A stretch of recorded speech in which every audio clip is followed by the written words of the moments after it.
The Creole mansion called Bellegarde did not merely stand upon Louisiana soil.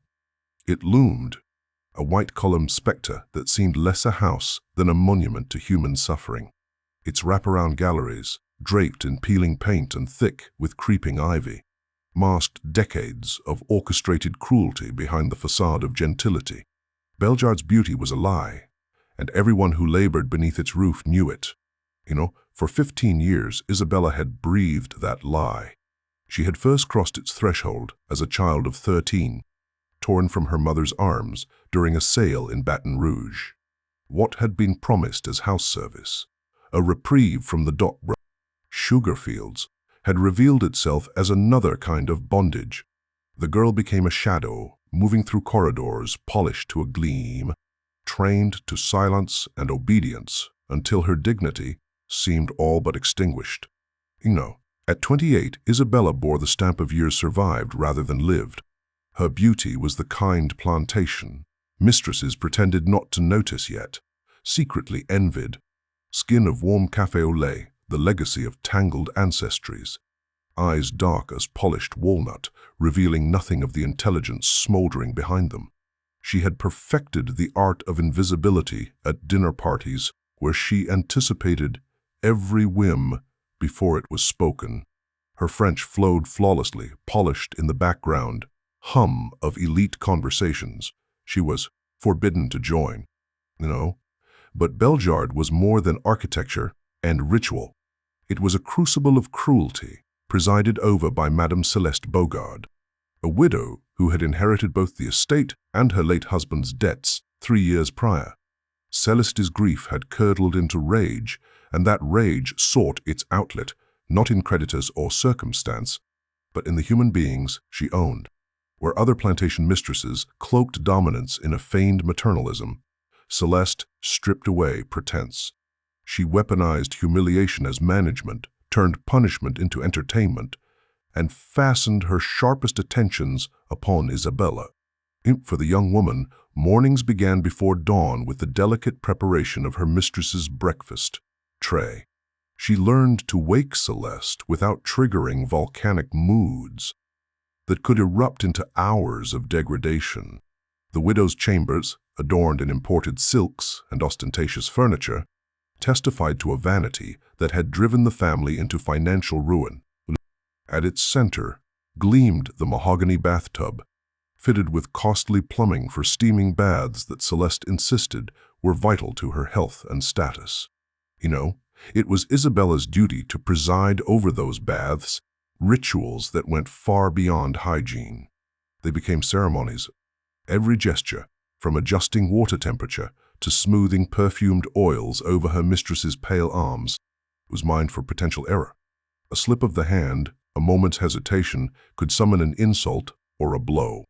Celeste relished these sessions as opportunities to remind Isabella of her supposed worthlessness, speculating aloud how much she might fetch at the New Orleans slave markets, her tone light as if discussing the weather. Isabella, Celeste once mused while having her feet washed, a woman of your age and skill could cover half a debt if sold to the right buyer. Of course, they'd want a full inspection first. Buyers don't care for hidden flaws. To any outsider, the words might have seemed idly cruel, but Isabella knew they were edged with truth. She had arrived at Bellegarde through precisely such a transaction, sold for her potential as a house servant. The plantation's precarious finances made all lives expendable. Even her polished obedience, her grace honed under the lash of correction, could not shield her forever.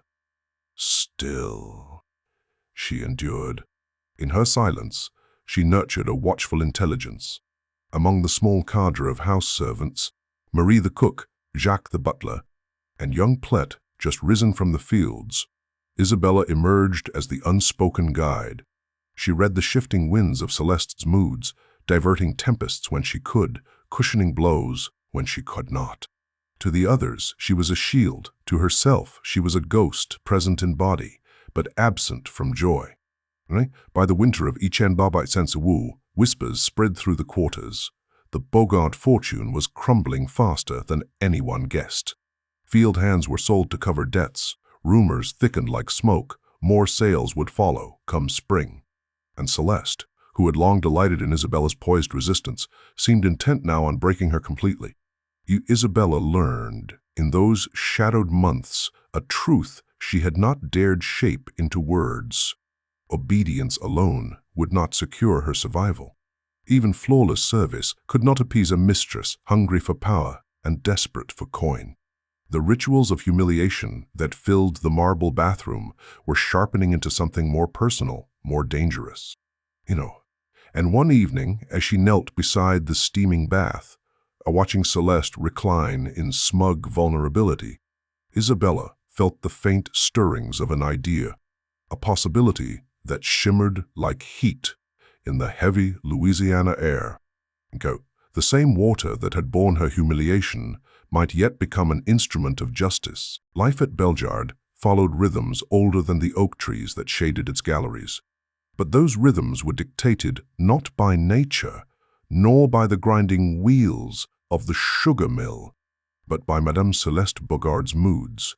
In the years since her husband's death, grief had fermented into something harsher, a sharpened cruelty that sought victims among those least able to resist. For Isabella, each dawn began in silence. The house lay hushed in the gray half-light, the air thick with the sweetness of cane fields and the sour tang of yesterday's sweat. She would slip barefoot across the wooden floors, balancing a tray of delicate porcelain cups and silver spoons polished to a mirror sheen. The ritual of awakening her mistress was a test no less perilous than walking a narrow bridge across a swamp. One misstep meant disaster. Celeste could rouse from sleep with the languor of a queen, smiling faintly as she reached for her coffee, or she could erupt, hurling, scolding liquid or striking Isabella with whatever was nearest at hand. The widow's grief, never spent, had calcified into capricious rage, and Isabella, more than any other, was the lightning rod. The bedroom itself was a shrine to vanity. Silk wallpaper in fading rose, imported furniture carved with cherubs, mirrors angled to catch and multiply Madame's image. The centerpiece, always gleaming as if consecrated, was the mahogany bathtub fitted with brass fixtures that brought hot water at her command. Its installation had nearly ruined the estate, but Celeste boasted of it endlessly. A lady must have her comforts. Comfort for Celeste meant torment for Isabella. These bathing rituals were theater, staged daily in the echoing marble chamber. Isabella would kneel, fetch, pour, and lather, while her mistress reclined in scented water and sharpened her words to knives. You've grown too sure of yourself," Celeste would murmur, her voice lilting as if delivering a compliment. "I think what you need is uncertainty. Perhaps a buyer in New Orleans. They know how to remind a woman of her place." The words slipped easily from her tongue, casual as gossip. Yet Isabella knew they were not idle. Sales had become common currency in those desperate months. Field hands were bartered like sacks of cane, families torn apart with the stroke of a pen. Even house servants, once considered too valuable to risk, were now whispered about in terms of price and utility. No, every humiliation carried with it the weight of genuine threat. Celeste delighted in drawing out that tension, making Isabella polished her mistress's feet while listening to forecasts of her likely fate. A strange house, a crueler master, children torn from her arms before they were weaned. No, but even under the lash of words, Isabella endured. She had learned to armor herself in silence. Her dark eyes, polished by years of practice, revealed nothing. Inside, though, she carried a ledger of her own, each insult noted, each threat recorded. And slowly, without admitting it even to herself, she was beginning to measure what it might take to balance that account. The household was small, but bound tight by necessity. Marie, the cook, wielded her knives and spoons with a precision that shielded her from the worst of Celeste's wrath. Jacques, the aging butler, wore his dignity like a second uniform. Even Celeste grudgingly respected his decades of service. And young Plet, barely 16, fresh from the fields, stumbled often but was defended fiercely by Isabella, who remembered too well the lashes that awaited mistakes. Among them, Isabella emerged as the quiet leader. She could read the widow's shifting tempers with uncanny precision. A quiver in the eyelid, a clipped word, the rhythm of footsteps on the gallery boards. These were the signs that decided God whether the day would pass in relative peace or be marred by rage. She whispered warnings, adjusted tasks, deflected blame toward broken dishes or misplaced linens. It was protection of a kind. Yet it left her hollow. Each day was spent watching, anticipating, bending. Her own desires were smothered before they could spark. She moved like a ghost through Bellegarde's galleries, neither free to flee nor permitted to rest. By late Enslaved, even that fragile balance was faltering. Celeste's debts had multiplied. More field hands were sold. Whispers of auctions circled the quarters like vultures. And Isabella, always the target, always the foil, felt the widow's cruelty intensify, sharpened into a blade meant just for her. The bath became the stage for this cruelty, and Isabella, its unwilling actor. Hour upon hour, she endured the intimate degradations of a woman who sought power not in managing an estate, but in breaking the spirit of the people within it. Yet as Isabella bent over the steaming tub, her hands stinging rattle on, her eyes veiled, she began to notice something that had never occurred to her before. The mistress who held absolute dominion over her life was in these moments utterly helpless, reclining in scented water, eyes closed in smug indulgence. Celeste was no different than any mortal woman, soft, vulnerable, and unguarded. The thought startled Isabella at first, a dangerous ember she dared not fan. But with each passing day, as Celeste's words grew sharper and her threats more specific, that ember smoldered. It was not yet fire, but it promised heat. The Louisiana winter of Enslaved pressed heavy on Bellegarde. The cane fields lay stripped, the air damp with fog from the Mississippi, and the great house seemed to brood like a predator, waiting for prey. Within its walls, life for the enslaved shifted from endurance to dread. Rumors swirled. Debts had worsened. More names would be marked for sale. Come spring. For Isabella, the rumors became flesh one afternoon in the marble chamber where so many humiliations took place. Celeste lounged in her steaming bath, her pale arms glistening with scented oils, her voice languid yet cruel. Marie is getting too old, she said casually as Isabella knelt to wash her mistress's hair. Her hands shake, her eyesight falters. Better to sell her now while she still brings a price. The traders will be here soon, $800 perhaps. Enough to settle a note before the month's end. The words landed like blow. Marie, the cook, the anchor of their fragile household, the woman who had mothered Isabella when no mother remained, reduced to a ledger entry. Isabella's fingers did not falter in their task, but something deep inside her cracked. Celeste, oblivious or perhaps savoring the wound she had inflicted, continued, I won't tell her. Why trouble the poor old thing with worry? The trader will arrive, and she'll go quietly onto his wagon. Sometimes it is kinder not to let people prepare for what they cannot change. A laugh followed, clear, brittle, the sound of glass shattering on stone. That night, lying on her narrow cot in the servants' quarters, Isabella could not sleep. The weight of the day pressed down like the humid air itself. Marie was more than a fellow servant. She was memory, continuity, the last link to a childhood stolen too soon. To see her cast aside without dignity, without farewell, was unbearable. The walls of Bellegarde, which had for 15 years contained Isabella's obedience, suddenly seemed to press closer. Submission had been her shield, silence her survival. But now silence began to feel like complicity. No, she saw the pattern clearly, first the field hands, now Marie, next perhaps Plet or Jacques, and then herself. Celeste's debts were a bottomless pit, and every enslaved soul was coin waiting to be exchanged. No skill, no loyalty, no years of service could prevent the ledger from swallowing them. Whole. Isabella's mind replayed the bathing chamber.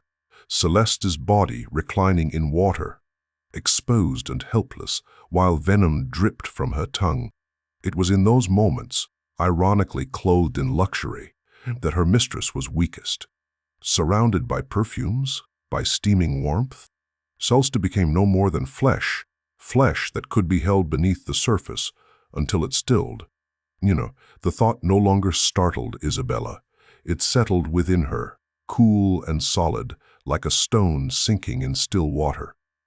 In the days that followed, her calm exterior masked a storm within. She continued her duties with precision, warning Plet of dangers, steadying Jacques with her quiet strength, savoring each hour left with Marie. But her gaze upon her mistress changed. No longer did she see merely the tyrant with power absolute. She saw a woman who had built her dominion on illusion, a creature whose life could be extinguished as swiftly as a candle flame. Celeste, sensing nothing, grew more brazen in her cruelty. She turned bathing sessions into theater, inventing humiliations as though rehearsing for an audience only she could see. One evening she sneered, "Do you know what I find most amusing, Isabella? That you still think yourself a person. After all these years, you cling to the idea that your thoughts matter. They do not. You are property, nothing more." Isabella's silence concealed the truth. She did think of herself as a person, and that truth was fast becoming the foundation of something dangerous. She was no longer content to endure. She was preparing to act. When Celeste declared that Marie would be sold without warning, Isabella's heart hardened. The plan that had hovered like fog began to crystallize into intent. The bath, she thought, might yet serve another purpose. Evening laid a varnish of gold over Bellegarde's galleries as the house prepared for company and calculation. Marcus Tobido, the trader whose profession measured human lives in columns of profit and loss, had arrived with the easy polish of a man practiced at smiling while evaluating teeth. He and Celeste dined on lamb and brandy beneath the fan of a peacock feather centerpiece. Speaking in numbers as if numbers were not knives, Isabella moved among them like a quiet draught, unseen unless summoned. She poured, cleared, refilled, her face a mask perfected by years of practice. The figures floated across the table, 800 for Marie, more for the young, perhaps 1,500 for Isabella herself, until they settled on her skin with the cold precision of accountancy. The house's schedules aligned themselves like pieces on a chessboard. Jacques, ever punctilious, would be on the front gallery with Thibaudot and his second glass of brandy. Plet in the dining room, polishing silver for tomorrow's breakfast. Marie in the kitchen, attending to a broth she insisted must simmer just so. The hour would belong to Celeste's bath, as predictable as sunrise, demanded with the imperious confidence of a monarch entitled to heat and perfume. Isabella ascended the staircase with measured breath. In the marble chamber, she adjusted lamps to their familiar glow. Each wick turned with the same precise care she had always shown. Water thundered into the mahogany tub, steam rising in sweet spirals that smelled of imported botany. Orange blossom, lavender, a hint of rose. She tested the flow with her fingers, her expression serene and dutiful. The temperature reached that particular threshold Celeste called essential to my health. Isabella closed the valve. On the dressing table, towels lay in a careful fan. A robe of ivory silk waited to be earned. Bottles of oil stood at attention, their glass bodies catching the light like captured stars. Isabella arranged them with ceremonial exactness. She felt the weight of the hour unfurling. the world narrowing to a room where luxury had long served humiliation, and might tonight serve something else. Celeste entered, trailing a wake of silk and satisfaction. Her eyes glittered with the pleasure of bargains struck, futures rearranged. An eventful day, Isabella, she purred, settling onto the velvet stool as her servant untied the sash. Mr. Thibodeau has an expert eye. He knows value and how to realize it. Isabella nodded, lowered her gaze, folded the robe, and turned to test the water once more. The widow allowed herself to be guided to the tub with the same unconscious arrogance that had marked every step of her life. She slid into heat with a sigh the mansion had heard 100 times, self-satisfied, sensuous, sure. You may begin with the hair, Celeste said, leaning back against the sloped edge, eyes half closed. Be gentle. We have had a day. Isabella poured from the ewer, the warm cascade darkening the pale crown beneath her hands. The imported soap bloomed into a delicate lather. Her fingers worked in practice circles at the temples, behind the ears, along the base of the skull. She had learned exactly how to soothe a headache, how to coax the body into sweet compliance. The marble room chimed with the soft clink of glass, the musical drip from her cupped hands. You should know your price, Celeste murmured, languid. It is a lesson in gratitude. 1,500, perhaps 2,000, if marketed for the right household. You see how much you owe me? For keeping you, until now, the words were not daggers anymore. They were proof. They revealed a life reduced to arithmetic, a soul balanced against ledgers. Isabella's breath remained steady, her strokes deliberate. She stood poised at the brink of a choice that had been weeks in coalescing, years in formation. Well, she saw her world as a set of converging lines, the heavy door that latched from within, the steam that muffled sound, the exact depth at which water swallowed breath, the predictable isolation of the hour, the arrangement of witnesses who would arrive too late, a design not hastily drawn, but patiently, inevitably. The bath is the only honest place in this house, Isabella thought, not as a sentence, but as a certainty. Here, beneath heat and perfume, power returns to the body, and the body tells the truth of being mortal.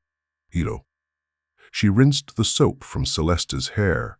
The lather drifted like gauze across the surface. The widow's throat softened. Her lashes lay heavy. Her mouth curved in the small smile of a woman who believes herself adored, even in contempt. The moment was not heralded by thunder. It arrived like a pivot of breath. Isabella's hand shifted, not abruptly, but with the inexorable firmness of intention, finally allowed to act. The same fingers that had served, without fail, without thanks, found the exact cradle of skull and jaw. Celeste's head, slick with water, slid a fraction. Isabella corrected the slide with practiced steadiness, the motion so fluid it seemed a continuation of care. Water rose to cover the face. Celeste's first reaction was confusion, an inhalation that became a muffled gasp. Her hands groped for the sides of the tub. She was unused to struggle. Her muscles were made for recline, not resistance. Isabella did not harden her grip so much as refuse to release it. Her strength had been forged by years that demanded precise endurance, lifting buckets, holding trays, bearing the unbearable. Moments in the marble room stretched, measured not in pulses of panic, but in the calm counting of resolve. A lamp hissed. A drop found stone. Outside, a night insect thrummed its low hymn. Inside, breath met water and failed to find air. It is a mercy not to narrate what the body does when it seeks to live. It is enough to say that human will, trained on control of a household, cannot command the laws of oxygen. And Isabella, whose life had been a study in patience, did not waver. Soon the water stilled to its scented sheen. The surface reflected the milky curve of lamps and the ceiling's faint hairline cracks. The room itself seemed to exhale. Isabella waited the minutes she knew were required. Knowledge gleaned from whispers and cautionary tales. She maintained her hold until certainty dulled the final edge of fear that the old life might lurch back from the brink and reclaim its throne. Then she released her hands. The body floated, pale as wax, lit by patient flame. The aftermath came like work. The role she had played for 15 years, unseen, efficient, took command. She opened the valve to add a thread of hot water, preserving temperature. She gathered more soap and coaxed the surface into a froth that could belong to any indulgent bath. She reached for the vial of lavender oil and left it uncapped as if recently used. A towel lay ready on the stool, untouched, explaining nothing, asking no questions. She paused, then arranged the head with care, letting one lock of hair swim away to suggest the graceless accident of a slip. On the edge of the tub, a small bottle of laudanum in its customary place, untasted tonight, but known to be part of Celeste's routines, stood as silent footnote to any speculation. Miko. Her dress had been protected by a plain apron. She unknotted it, folded it with a servant's habit, and set it among linens meant for washing. She dried her arms to the elbow, careful and thorough. Then she turned the lamp, wicks a breath lower, producing that intimate glow Celeste preferred when soaking alone to nurse an evening headache. The heavy door's latch lifted with a decisive click. The corridor beyond was a dim river of shadow. Isabella stepped into it and let the marble room keep its secrets while she listened to the house's breathing, the scrape of a chair on the front gallery, the murmur of men finishing brandy, the soft clatter of Plet stacking plates in the pantry, Marie's spoon circling the bottom of a pot. Timing now was everything. The discovery must feel inevitable, not staged. A servant checking on a fragile mistress who had dismissed her early. Isabella descended the hall to the landing, waited until Thibodeau's footfall sounded on the stair, measured, practiced, a traveler's tread, and then she broke the night with a cry pitched to horror, not knowledge. Madame Celeste, check, she won't answer. Oh God, the water. The house responded, as houses do in the instant of calamity. It came running. Jax first, dignified even in panic, then Plet with wide eyes, Thibodeau with the brisk authority of a man used to crises on bumpy roads and public rooms and cramped cabins. They crowded the threshold. Isabella stood aside, trembling with the exact tremor that grief and shock would lend. Thibodeau bent, searching along the neck and at the wrist with quick efficiency.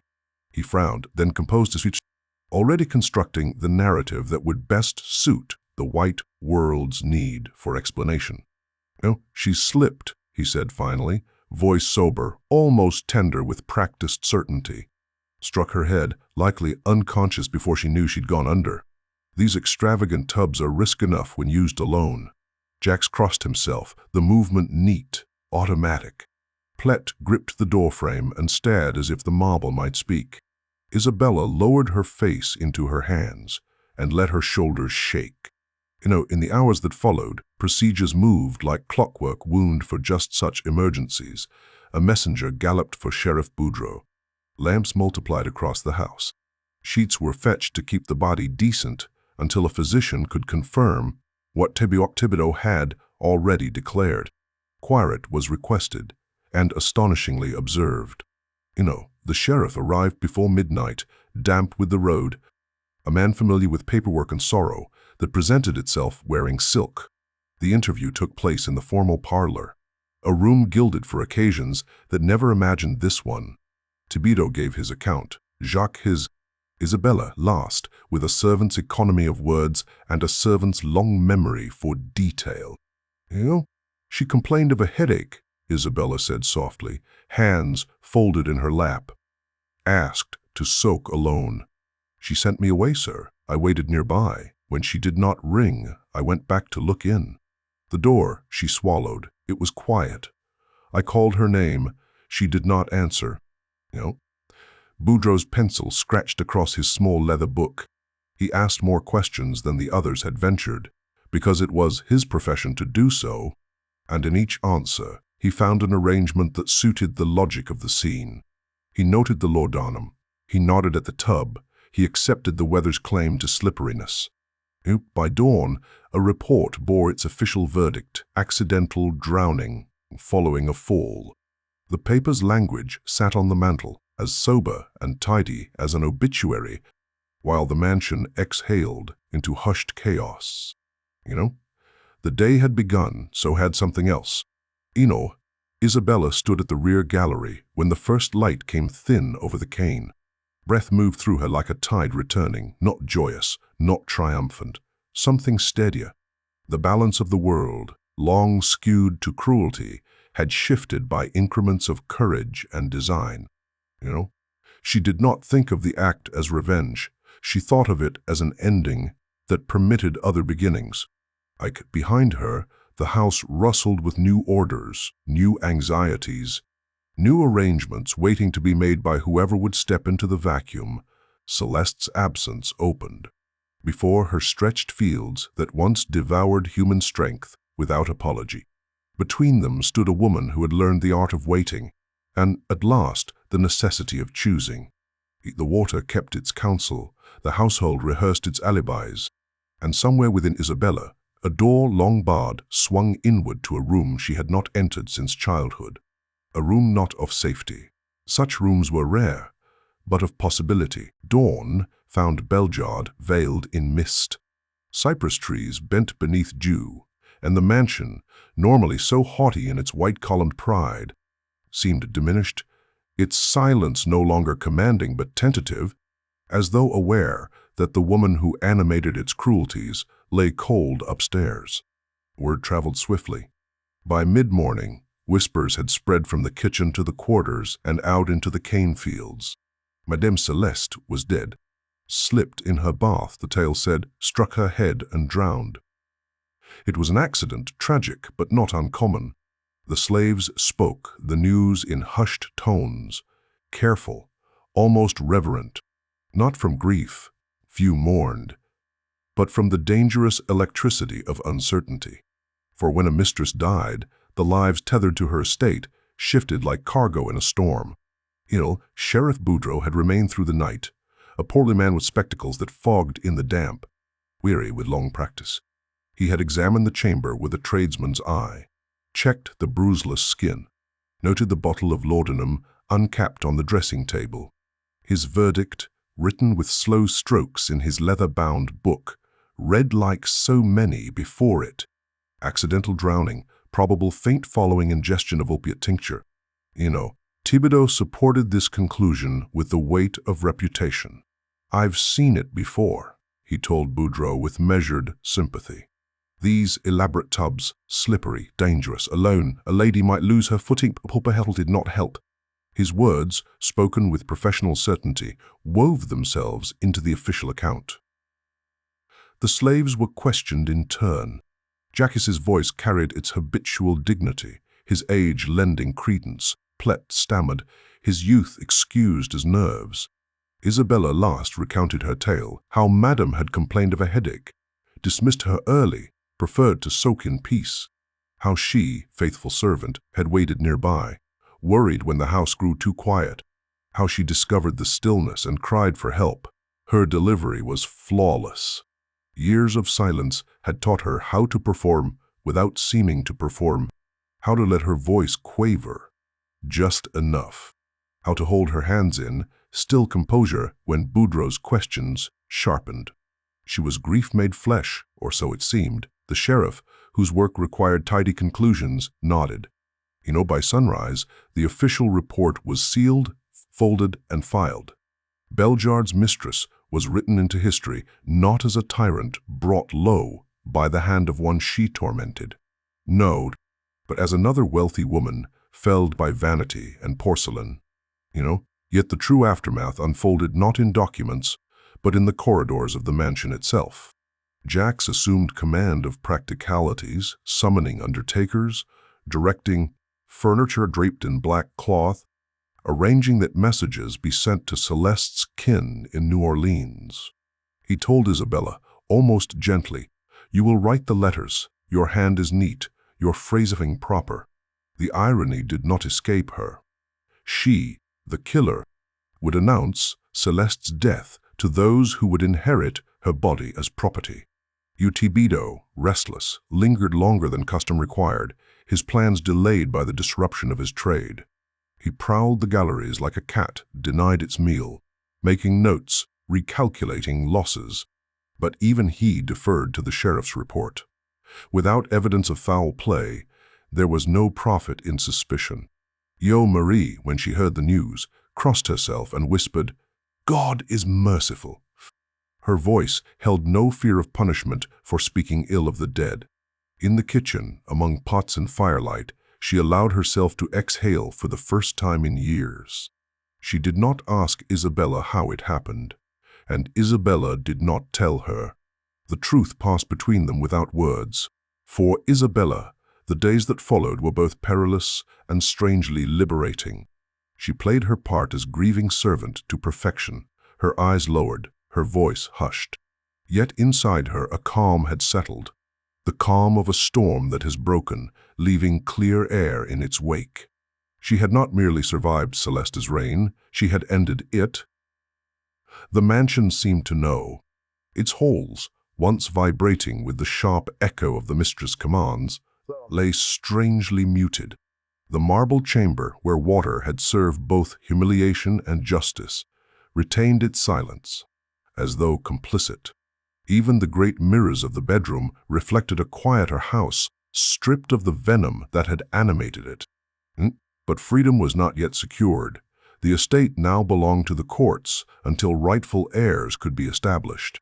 Celeste's absence created a vacuum, and vacuums, Isabella knew, could devour as swiftly as tyrants. Still, each morning she woke to the knowledge that the greatest danger had been removed. Not by chance, not by mercy, but by her own steady hands. 2 weeks after Celeste's funeral, the mansion at Bellegarde received a new kind of visitor.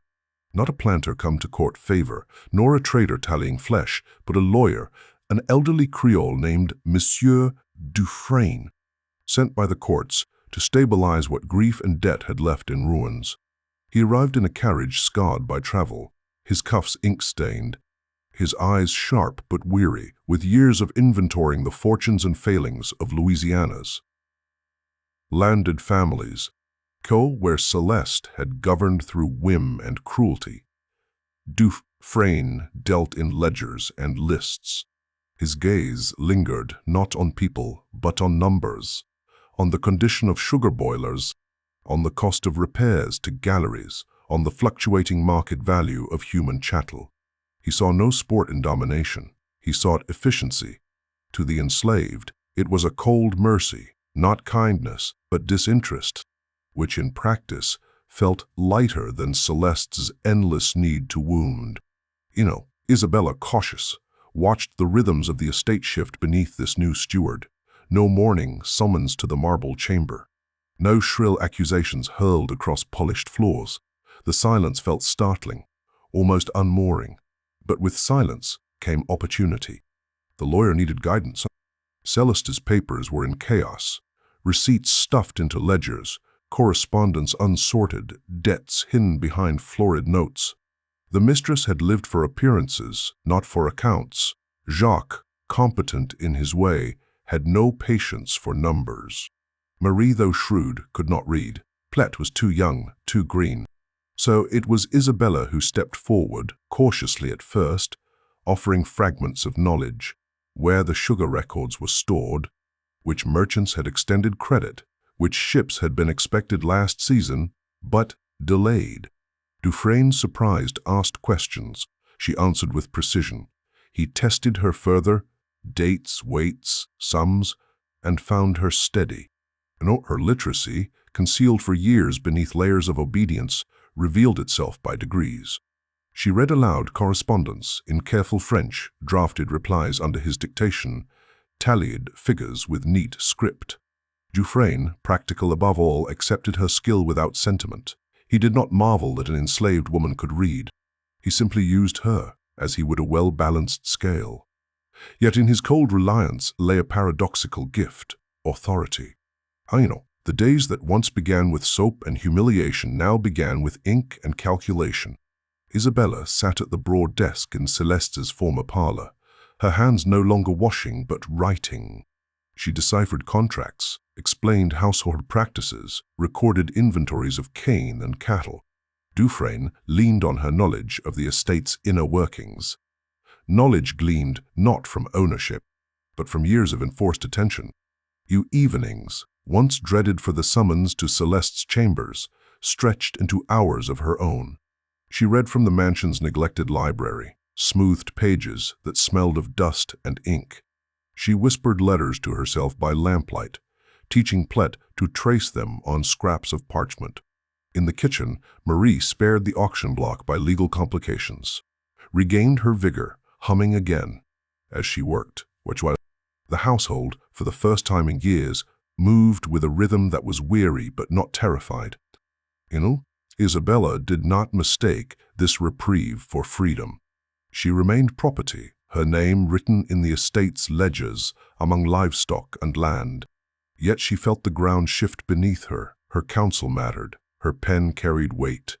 The administrator deferred to her judgment more often than to Jacques' experience. Even Thibaudot, returning once to conclude lingering business, regarded her with a sharper eye, as if sensing influence where once there had been only obedience. Among the enslaved, whispers grew. Isabella was no longer merely a buffer against Celeste's rage. She was something else, a voice that could shape decisions, an anchor in a sea of uncertainty. Marie, with frankness unthinkable under the mistress's rule, told her one night, "Child, God put his hand on you that night. You saved us more ways than one." Isabella bowed her head, not in denial, but because she carried a secret Marie would never know. It had not been God's hand, but her own. Spring of each end bite Saint Chaloup brought resolution to the uncertainty that had hovered like mist over Bellegarde. The courts concluded their proceedings, unspooling parchments and proclamations that determined the fate of land, cane, and people alike. The plantation, no longer the dominion of a widow's vanity, passed to a distant cousin from New Orleans, Philip Marigny, a merchant of middle years, more accustomed to the counting house than the cane fields. Marigny did not arrive with pomp. He came with ink-stained fingers, a calculating eye, and the brisk manner of a man who measured worth in profit margins rather than inherited pride. To him, Bellegarde was not a home, but an investment, a property to be stabilized, debts resolved, income secured. Where Celeste had played tyrant for pleasure, and Dufresne had served as caretaker for necessity, Marigny approached ownership with the detachment of commerce. This detachment, paradoxically, carried a strange mercy. He did not need to dominate to feel important. He needed only efficiency, and efficiency suggested a new possibility, manumission. In his offices in New Orleans, he had heard talk of it, arrangements by which skilled slaves might purchase their freedom over time, paying their value through labor or wages until debt became liberty. It was not generosity but arithmetic, a way to convert assets into liquid capital without the spectacle of public sale. Still, to those in bondage, it gleamed like a star, glimpsed through storm. When Marigny met Isabella, the decision seemed natural. Dufresne's reports had praised her acumen, her penmanship, her grasp of accounts. In the briefest interviews, he saw in her a tool already sharpened to usefulness. "You are literate?" he asked, more statement than question. She nodded. "You manage these ledgers with accuracy?" Another nod. He closed the book with a snap. "Then you will continue, and for your efforts I will extend terms of purchase. You may buy yourself." The words struck with both terror and awe. Freedom, which for years had been a dangerous dream, a silent ember, was suddenly named aloud. The arrangement was strict, a valuation set at $2,000, to be worked off through continued service and additional savings. It was a mountain of a sum, but mountains had summits. For Isabella, it was a covenant. Each figure she entered in the ledgers, each contract she copied, each calculation she checked, was a rung on the ladder out of bondage. The work did not cease to be labor, but it shifted in weight. She was no longer a vessel for Celeste's cruelty. She was a woman working toward ownership of herself. Marie, too old for such an arrangement, was spared the auction block. Marigny offered her a place as head cook, with improved quarters and a modest wage, a pension of dignity in her twilight years. Plet, young and strong, was sold to a neighboring estate, his tears muffled by Jacques' steady hand upon his shoulder. The scattering hurt, but it was not the chaos Celeste had once promised with glee. It was commerce, cold but survivable. Evenings, Isabella sat by lamplight counting. Each dollar set aside was a prayer. Each week survived a step closer to emancipation. She imagined the day she would walk, not as property, but as woman.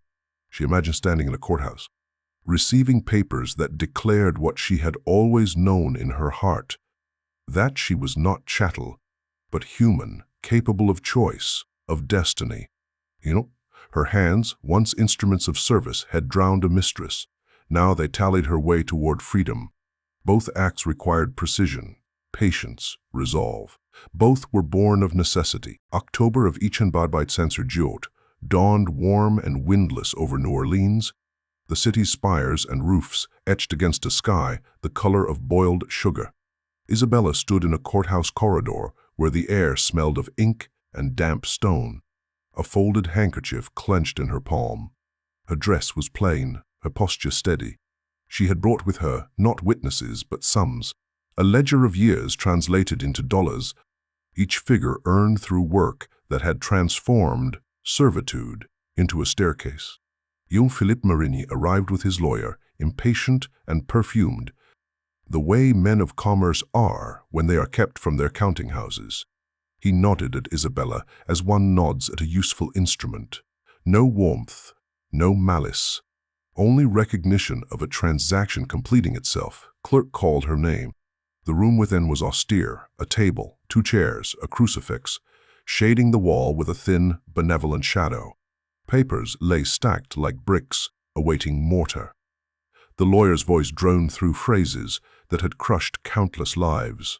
Today those same phrases would lift one. A fee was calculated, a signature placed, a seal impressed with a clack that startled. A bird on the windowsill into flight. Isabella, the clerk read, is from this day forward a free woman. No, the words hung in the room like bells after a funeral, solemn, resonant, undeniable. They did not mention the marble tub or the night of quiet justice. They did not mention the ledger inside her that had tolly dot. Injury against endurance until it reached the sum of action. The law required only that she had paid. She had paid. When Isabella stepped back into the corridor, the light seemed altered. Brighter at the edges, the world, less a corridor than a street. She did not rush. Freedom was not a door flung open, but a threshold, crossed with care. She thanked the clerk in soft French, nodded to Marigny, and descended the courthouse stairs with the poises of a woman who knew. That paper alone did not instruct the heart how to walk. New Orleans received her, not with fanfare, but with room to breathe. She rented a narrow house within the neighborhood of free people of color, a place of bright shutters and close-talking neighbors, of church bells and market cries, and the steady rumor of the river. She opened a small boarding house, 3 rooms let to travelers, who preferred clean sheets and quiet over bragging and brass. The house became a way station for those climbing their own ladders, freedwomen seeking work, sailors seeking decency, abolition-leaning travelers who listened more than they spoke. By day she worked, by night she taught. At the kitchen table, beneath a lamp that haloed her ink-stained fingers, Isabella traced letters for hands, roughened by cane knives and laundry boards.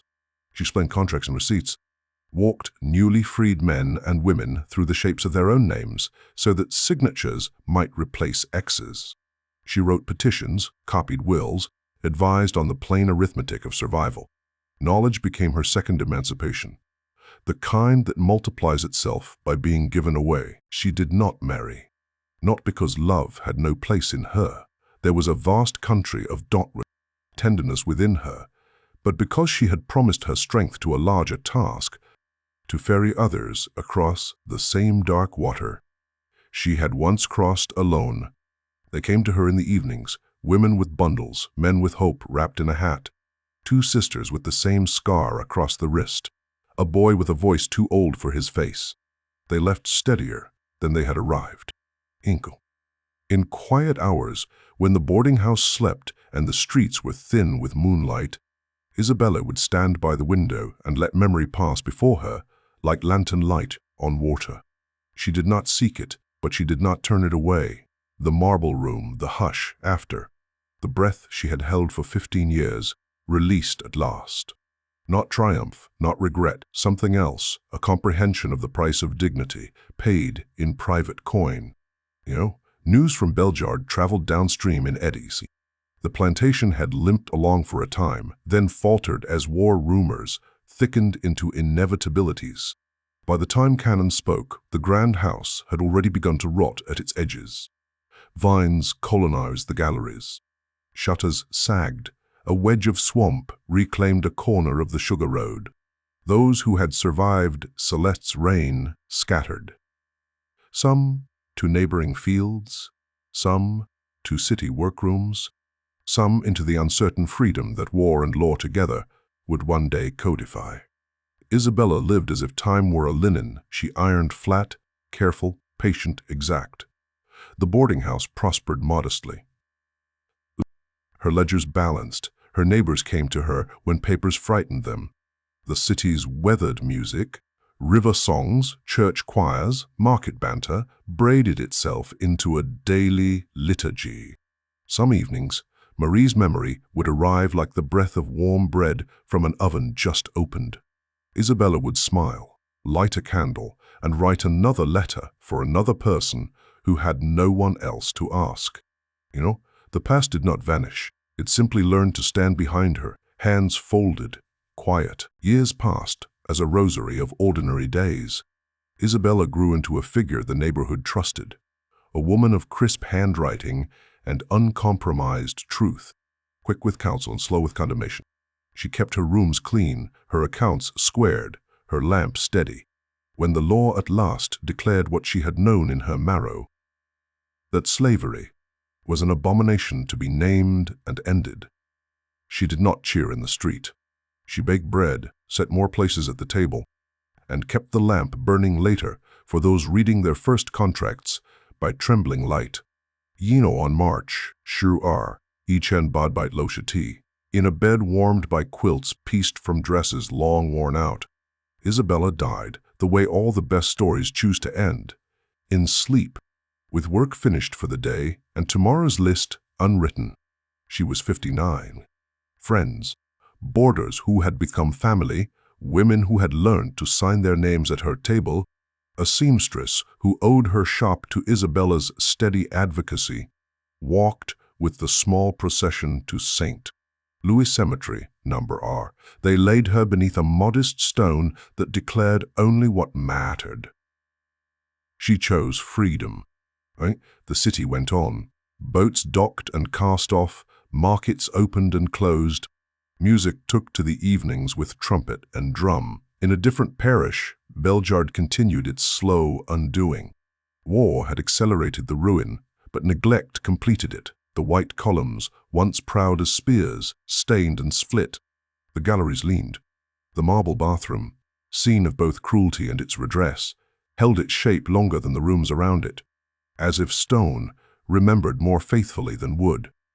Visitors came sometimes, hunters, boys taking ill-advised dares, a surveyor drawn by an old map's promise.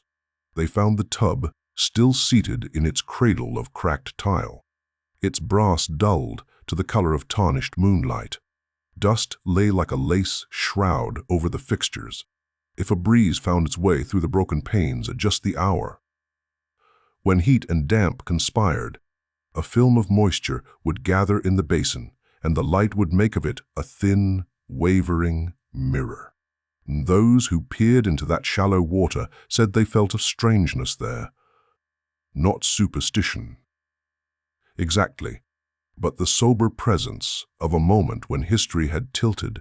Some whispered that Bellegarde's true cornerstone had never been its white columns or its galleries, but the choice of a woman whose life had taught her the precise weight of endurance and the precise hour when endurance becomes betrayal. You know, the story of Isabella outlived the house that had tried to unmake her. It moved in quieter channels than legend, through the grateful mouths of those she had taught, in the ledgers of a seamstress's shop, in the papers a dockworker learned to read, in the small, sound decisions that keep a family. It traveled farther still, as stories will, until it found listeners who needed to know that dignity, once claimed, does not return itself to chains. If you would keep such stories alive, you need not brave swamps or trespass into ruins. You need only listen when a voice at a small kitchen table says, "Let me show you how to sign your name," and then hold the lamp steady while a hand, roughened by work, tremulous with hope, makes its first true mark. And if ever you pass a house with white columns gone gray and galleries sagging into kudzu, pause a moment. The walls may still be rehearsing their old lie of gentility, but the ground beneath knows better.